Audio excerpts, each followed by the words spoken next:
Welcome to the StockMender.com studios here in the Black Hills of South Dakota. I'm your StockMender Brian Johnson, and nice to be back with all of you on the daily videos. I'm going to start to see some things coming back to the site, new things popping up, so keep your eyes open here at the site. Anyway, now let's get back into the markets and let's look at what we've seen here in the last couple days. Really, just the last day. There really isn't a whole lot to go over. Last week, I didn't even get a subscribers video done last Friday. That is very, very, very unusual for me, but I was very busy. I was at a place called McQuaid's, the McQuaid's Tournament in Bismarck, North Dakota. For those of you that play softball, you may have heard about that, but it's the largest non-profit softball tournament in the world.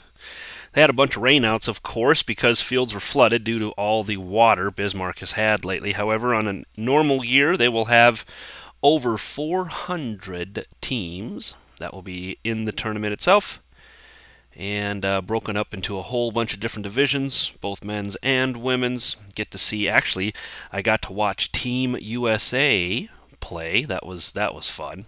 Those guys are just a bunch of bulldogs. They're huge.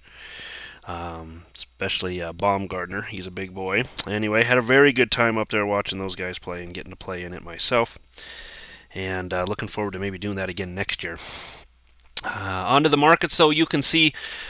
Anyway, since last week, that drop, then for the last couple days, we've been kind of slowly wandering our way back upwards. Now, this has two implications. One, bear flag. Two, could be poised for the start of a sharp wave 3 upwards. I know. We have this potential double bottom being put in here, but no confirmation of that quite yet. And here is your move back into resistance, pull back into different overhead resistance, and that's where we stop today. So the Dow, taking a look at it from the daily, you'll see is very, very, very obviously similar to what we're going to see on a lot of the other charts, and that is the sideways consolidation, holding everything in place for the time being. This one well above its 200, not having tested it at all over the last month, and stuck still with this 20-day moving average. Go figure. You guys know how I am about my moving averages. Not a big surprise to me to see this thing hit and retreat from that today.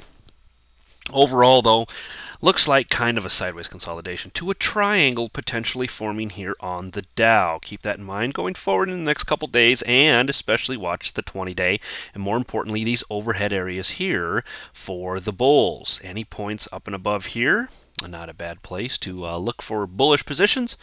Otherwise, back way below the 200-day for me on the Dow when it comes to any kind of shorts for the bears.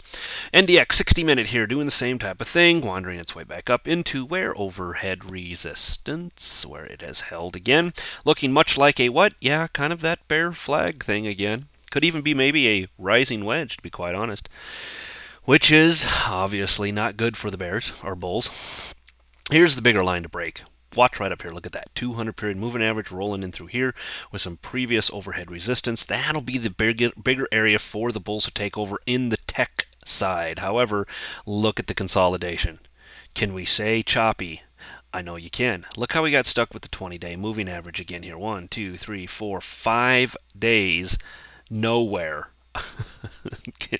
I mean, the consolidation can't be any more clean than what it is right here. Stuck between a range of basically what amounts to about 2200 and 2240, 2260 really. Let's split the difference, call it 2250.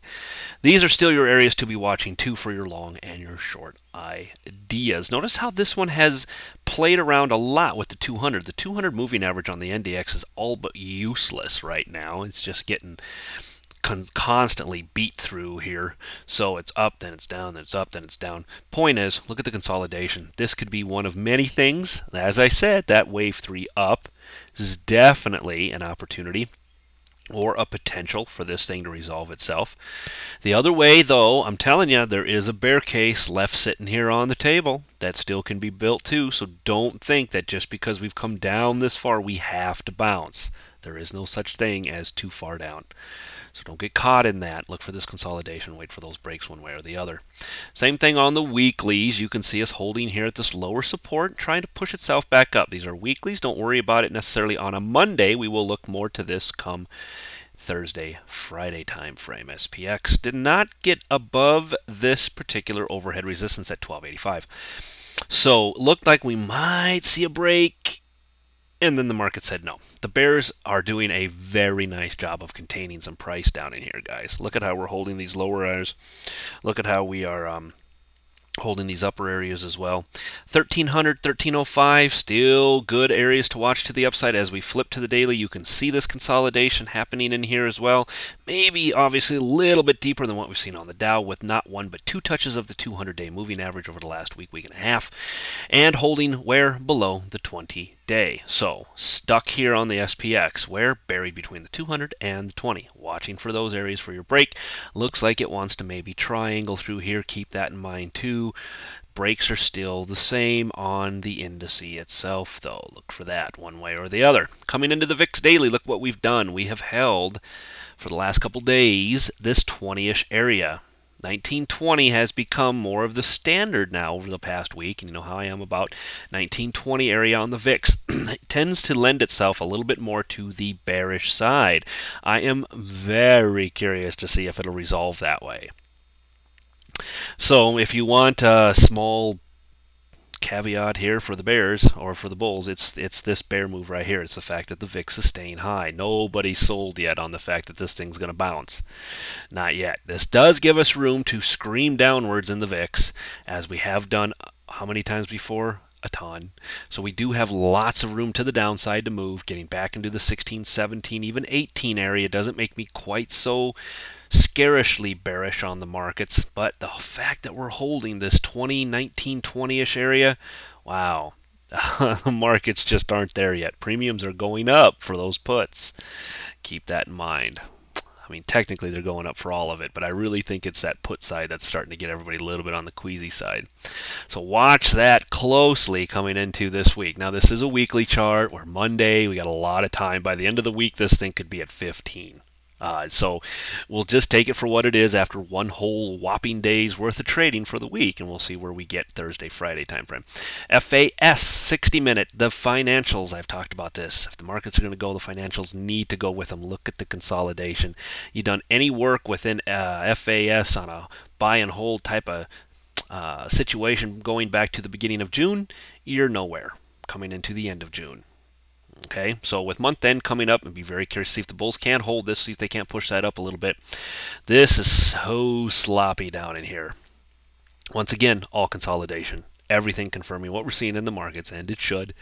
So here we are holding below the 20-day moving average here on FAS. That would be a good move, though. You look for that thing to maybe get up and above that area. Maybe we're going to see some, at least temporary bullishness coming back into the markets themselves from the financial standpoint. But boy, 2250 and 22. Yeah, those are my entries on the short side. FAS or FAZ.